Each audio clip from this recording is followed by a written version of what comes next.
Los Angeles as we now have half the Super Bowl slate set. And here to talk all about it here with us for the next hour, Mark Ross watched this game with us as well. And Mark, looking at this, obviously the conditions played a huge role in this. The play one to the final play, dramatically different in terms of what that field looked like. We'll get to that in a second. What stayed the same was the Patriots' trust in Drake May, and felt like you saw that on that final third down that they had to really start to put this game away.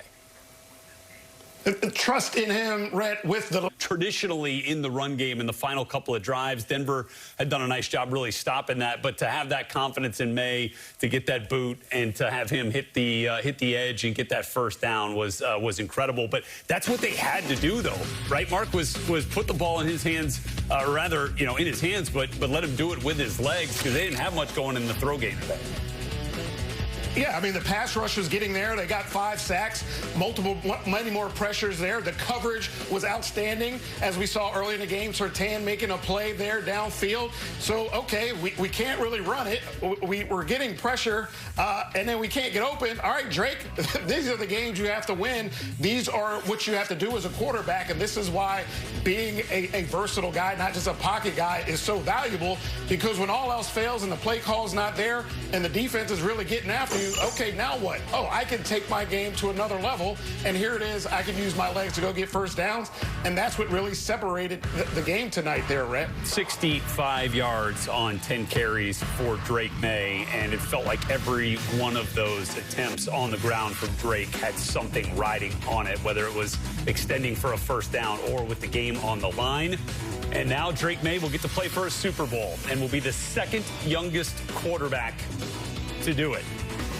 And when he starts in Santa Clara, he'll be 23 days and 162 days old. Only Dan Marino started in a Super Bowl at a younger age. Marino, of course, famously would not get back. Drake May, though, here in year 2, year 1 with Mike Vrabel, Mark, thinking about the relationship that those two guys have fostered in such a short amount of time to make it to this point is pretty remarkable.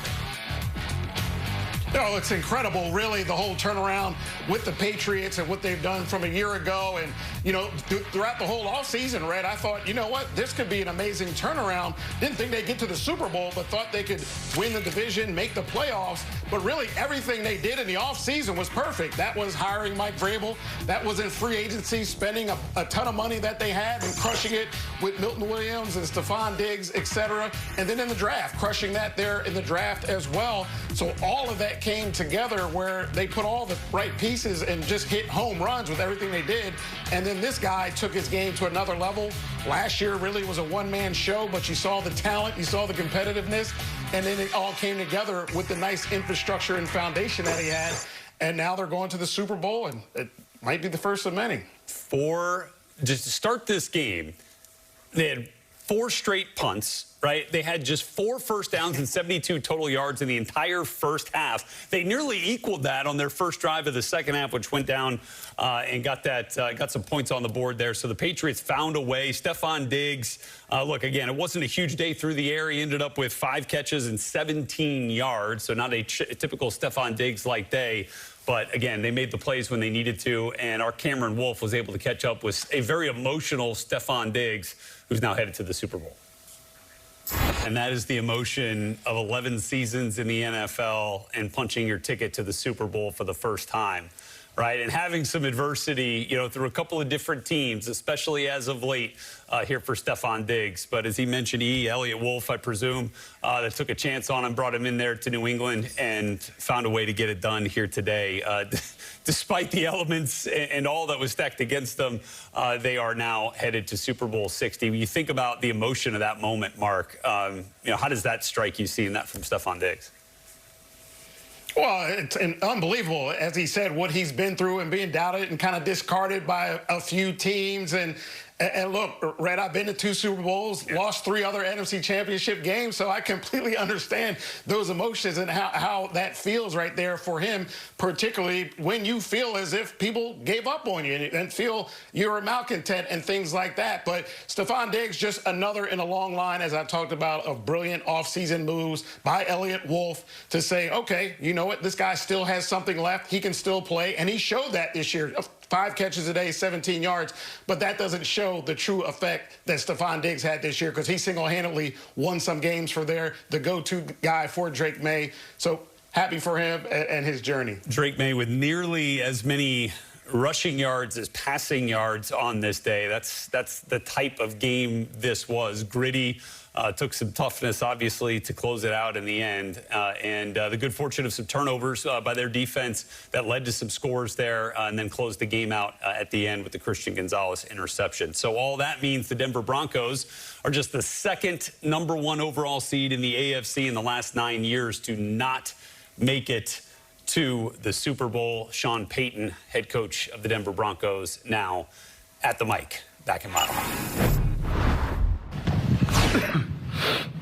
A couple things. Obviously, man, disappointment. You know, you hurt for every one of those players in that locker room.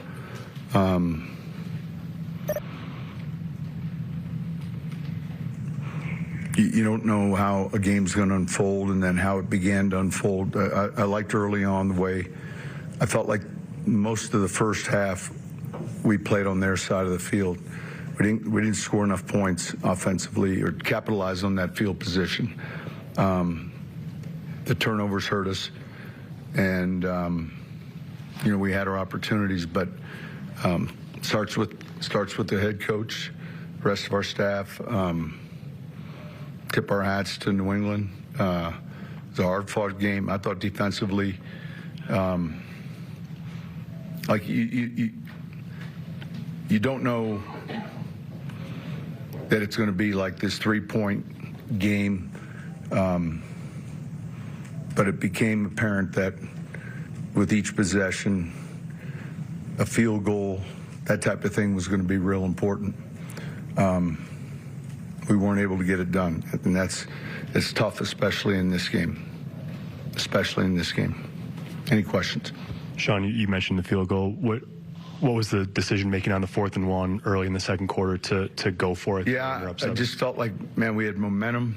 I mean, look, the turnover on our end resulting in a touchdown, and outside of that, man, I thought we did a good job in containing them.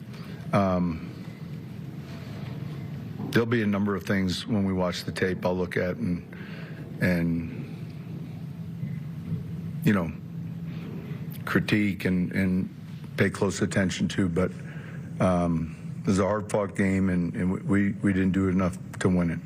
Coach, to your left, how much did the weather in the second half really impact the offensive play calling and Jarrett Stidham? I think it's more the ball. We had a little bit of the breeze, so we decided in the third quarter they're getting the ball, so we decided to go into the win in the third quarter. But it picked up. You know, look,